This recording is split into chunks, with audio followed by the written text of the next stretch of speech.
This is the Royal Gorge Railroad, one of the most talked about experiences in Colorado. It's been called one of the most scenic train rides in America and a must-do adventure. But we've also seen plenty of people say it's overpriced and overrated. So for the final stop in our Fall Colorado series, we're heading a few hours south of Denver to the Santa Fe Depot in Canyon City to catch a ride on this luxury train and see for ourselves if it actually lives up to the hype or if it's just another Instagram experience with a first-class price tag.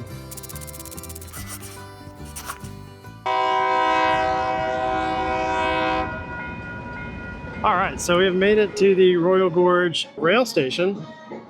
They recommend to get here an hour early, and I can see why. It took us about 15-20 minutes to find a parking spot. And I'm not sure if we actually parked where we were supposed to. We parked in like a gravel road because there was literally nowhere else to go. Yeah, so it is slightly difficult to find a parking spot if you come here, so maybe an hour and 10 minutes is probably better. And then whenever you get here, you get funneled into the gift shop, and that's where you have to pick up your tickets. Yep, so you can't pre-print them, you can't get them early. You have to go get your physical ticket here. They'll make you sign for it and everything to like say that you've picked them up. I think there is a no-show fee, so they will catch you if you don't sign for those tickets. Then whenever it's time to board, which we're waiting to board right now, they funnel you through another gift shop. Gift shop number 2.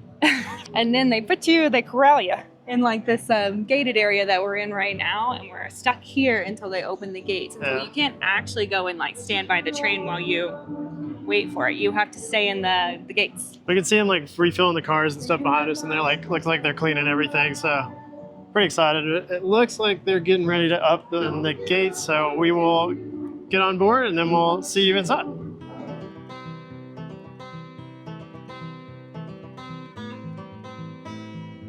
Okay guys, we need to pause for a quick disclaimer before we get any further into this video. We really try our best to find things that are interesting, fun, or maybe once in a lifetime opportunity while we plan our trips. And for the most part, we make the best of it, even if it's not always cracked up to be, or there's some hiccups along the way, because we understand that everything's not perfect all the time. But when making these videos, we want to be honest and fair, and this one really threw us for a loop. Either we didn't understand what we were booking, or there's some room for improvement on this experience that you should be aware of before booking it yourself. So if you're looking for a happy video to tell you to book this no matter what, then it's probably time to move on. So now that that's out of the way, let's get back to our video and hit the highlights and then give you our opinion on this experience.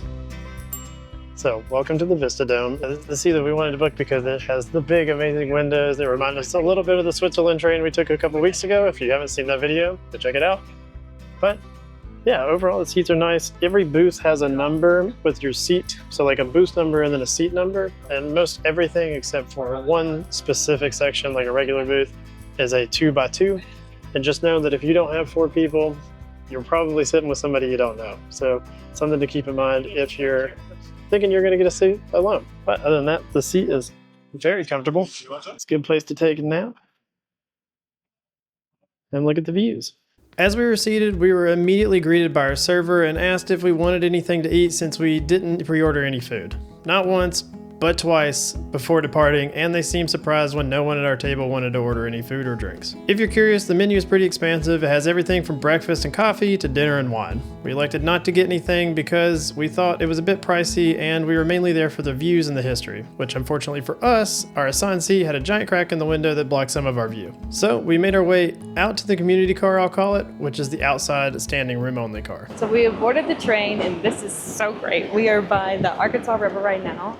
We came outside because I thought I would talk about the 4 different classes that you can book. So there's Vista Dome, which is the one that we booked. There's deluxe class. There's coach, and then there's this open car where everybody has access to. All right, so like Erin said, we've actually left our seats and come to the outside car, and this has made the experience a lot better just being outside. I think they should just make every car outside, unless it rains, obviously. But we've had so many cool things. There's like the big canyon bridge that stands at like 1,200 feet above the canyon. It was once the tallest suspension bridge in the world until, I think it was like 2001. So now it's the second tallest, but it's super impressive just how they've built this like all in this crazy canyon. And when there's an attendant out here that's kind of like teaching us about the things as we move along, and like the light poles here, it not only has power, they also have landslide detection system. And she's like, it works because it's happened like 3 or 4 times this year, which is a little bit terrifying, but we'll trust that they know what they're doing. We saw some sheep briefly. We're hoping to catch them on the way back. And just after we passed under the suspension bridge, we actually passed over something called a hanging bridge, and it's something they installed because the rivers just kind of rutted out the inside of the canyon, so they had to devise a way to keep the track above the water. So they've actually built it's like beams that are like dug into the side of the canyon walls, and it kind of holds up the, it does hold up the tracks. And then they've had to reinforce it with pylons over the years. It used to be 90% over water, 10% on land, but now with the pylons, it's about 50-50. But it's still an impressive structure to keep this magnificent journey afloat, or in the air, I guess. But yeah, we're enjoying our time a lot better now that we're outside. I will say that.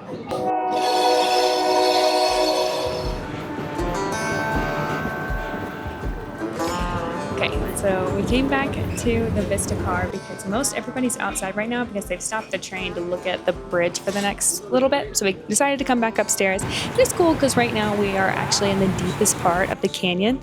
The gorge walls go up between 1,000 and 1,200 feet. So we're just like down in the bottom of it right now, which is actually really cool whenever you think about it. There's a little kid up here, he's singing Star Wars. That's the thing about being in the Vista Dome, like, you're in one big kind of like hot space, kind of thinking it like a fish tank, you know, like it's a little bit warm up here and it kind of echoes a little bit so you can hear everybody what they're singing. This cute little kid singing Star Wars. We're doing so many cool effects. I think the lady's name is Melissa outside.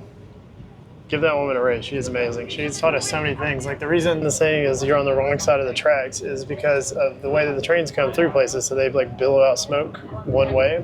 This whole wall over here is just coated in black. It's like 100-year-old cold, toxic pollution. Where the steam engines and coal engines were going through, those prevailing winds would push that coal in one direction, and there would be like your whole house would be black, your clothes would be black. Everybody knew that guy definitely lived on the wrong side of the track. Like the wrong side of the road, but the wrong side of the track. Boom. The more you know. The more you know. I guess it's slowly kind of getting washed away over time, but that's where the sand comes from, and I thought that was pretty interesting.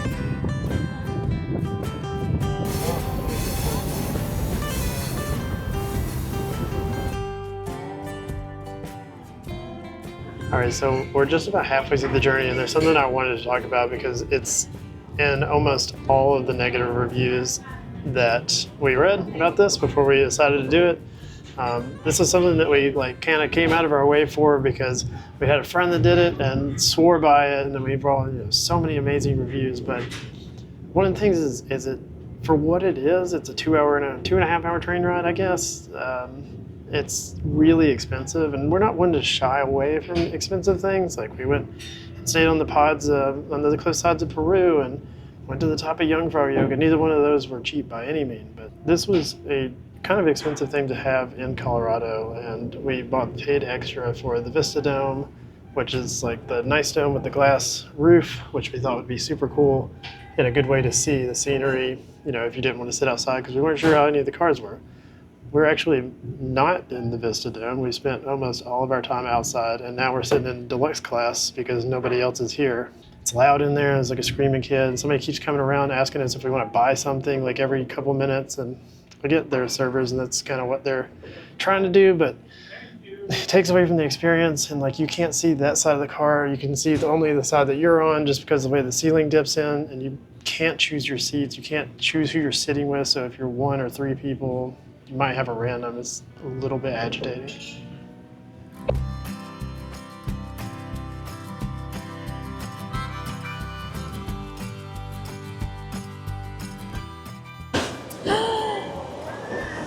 Oh my God! Big horn sheep! I've been looking for them for so long. We saw them, well, everyone said that they saw them on the way down, and then whenever I think they hit a timer when it gets to an hour and they turn around and just go back the same way backwards. So I've been waiting for like a long time to see those sheep. Worth it.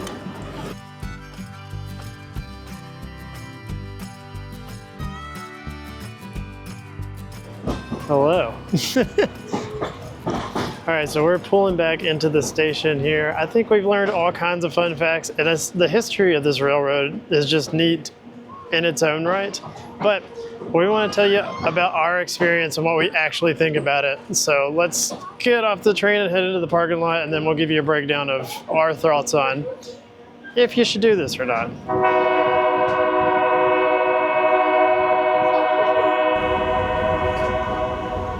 All done. Short and sweet. All right, so we've made it off the train, and I am going to give my thoughts on our experience, and then Erin's going to give her thoughts on her experience as well. Then you can kind of use those to decide for yourself. I am, to say the least, less than impressed. We booked like probably the most expensive experience without the extra food and stuff on top. It was like $144 per person for that dome car that promised amazing views. It did, and while it did have views, we couldn't pick a seat. The train goes up one way, back the same. So if you're sitting on the side with the big black carbon walls that we were talking about, that's what you're getting. Like Will said, we did upgrade to sit in the Vista Dome, and I hate to say it, but he's absolutely right. That was completely not worth it. We didn't get to pick our seats, so we had to sit with two other strangers, and not that they weren't lovely or anything, but it's still weird. Like, you're just sitting there with like people you don't know. Our actual window had a giant crack on it, and they had every seat filled up, so we couldn't even move. So like, even if we would have sat there, we wouldn't be able to see out the windows in the first place. So it kind of feels like if you're going to pay for a premium experience, you're expecting premium quality, and that's just not what was delivered on that experience. It sucks because there's so much history in this train, and like, it was so cool. The views are really cool. It just sucks that they charge so much, and like, it just seems like it's a cash grab. And I hate to poo-poo on things because it is kind of cool, but like, people kept coming up to us asking if we want food or drink, and I get it's servers, but we were funneled through like 3 different gift shops to get in. The train's cool. Everybody that works here was super friendly, especially Melissa. She gave us so many awesome facts and like fed us the history, which was kind of what I was there for anyways. But high price tag comes with a luxury experience, in my opinion, and I've paid far less and had better experiences on some other things that we've done so far. And then we get a $1 off coupon for our almost $300 tickets, mind you. A $1 off coupon to the happy endings, and then we get off the train and it's closed. It's got a lock on it and you can't, it's closed, like they're closed. So much for happy endings. It's just, I don't know, it just seems criminal. Just my thoughts. If you want to do it yourself, book the coach class and go stand outside the whole time. It's awesome. We spent our entire time out there. There's actually half of our car was outside the entire train. So overall, is the Royal Gorge train worth the experience? I think it's kind of obvious. I don't want to say it's not worth it. I wouldn't, look, if the train ride's cool. Like I said, there's tons of history and like the workers are super friendly. And maybe you're into that. It seemed more like a booze cruise to me than. Yeah, if it was a booze cruise, that would have been so much fun. Oh yeah, if but that was the purpose. Was so expensive. If that was the purpose, you know, of you going there, that'd be great. I don't know, if not for, and if you wanted to do it, I think you should definitely do the coach class to go stand outside, unless, you know, maybe, you know, you're not able, but I would never do that again and do the dome or the, maybe like the first class dinner or anything like that. Again, we didn't get food. It might be the best food on the planet, I don't know. Maybe. I doubt it, but it's just my opinion. We didn't have a great experience for the huge sum of money we had to pay. But I don't want this to ruin our whole Colorado. I know this is the last video in this Colorado series, and it is cool, it's novel, it's interesting. There's so much history there. Melissa was fantastic. She kept feeding us facts, and it was just so much fun to hear those things. That's the part you should lean into, in my opinion. And Colorado has been so great to us this whole time we've been here. We've had such a great time. I don't want this to be, you know, you look back at if you've been watching the series, I don't know if you have or not, but I don't want you to look back at it and be like, well, Colorado sucks because the train sucks. It's like, no, the train doesn't suck. I think it's the execution of the idea. If you're gonna do it deluxe and just stand outside. Just do, not deluxe, do the basic coach. Do coach and stand outside. Besides that, it's super pretty. The weather was fantastic. It was a great day. Yeah. And until next time. until next time. Can anybody tell me why this rock is black over here and not anywhere else? Lava rock. It was actually because of the coal and steam engines that no. were running through.